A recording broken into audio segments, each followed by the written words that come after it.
नमस्कार, कैसे हैं आप। आज की कहानी है चुप।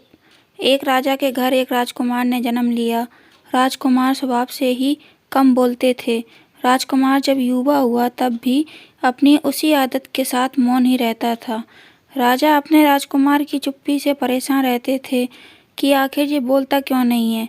राजा ने कई ज्योतिषों, साधु महात्माओं एवं चिकित्सकों को उन्हें दिखाया, परंतु कोई हल नहीं निकला।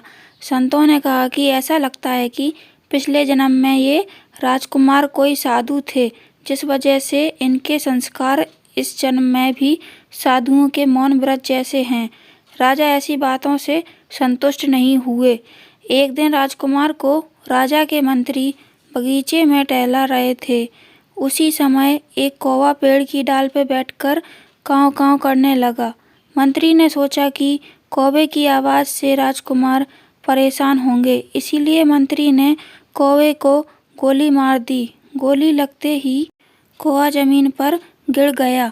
जब महाराज कौवे के पास जाकर बोले कि यदि तुम नहीं बोले होते तो नहीं मारे जाते।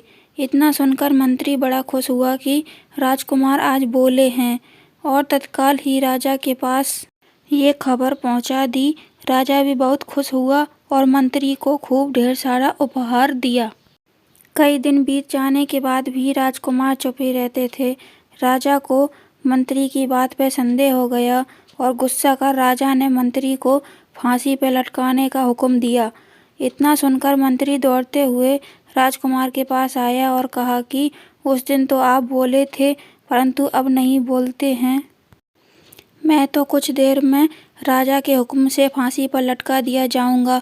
मंत्री की बात सुनकर राजकुमार बोले कि यदि तुम भी नहीं बोले होते तो आज तुम्हें भी फांसी का हुक्म नहीं होता।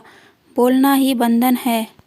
जब भी बोलो उचित और सत्य बोलो, अन्यथा मौन रहो। जीवन में बहुत से विवाद का मुख्य कारण अत्यधिक बोलना ही है। एक चुप्पी हजारों सलाह का नाश करती है। कहानी कैसी लगी कमेंट करके बताएं और अगर अच्छी लगी हो तो चैनल को सब्सक्राइब करें और शेयर करें। थैंक यू, धन्यवाद।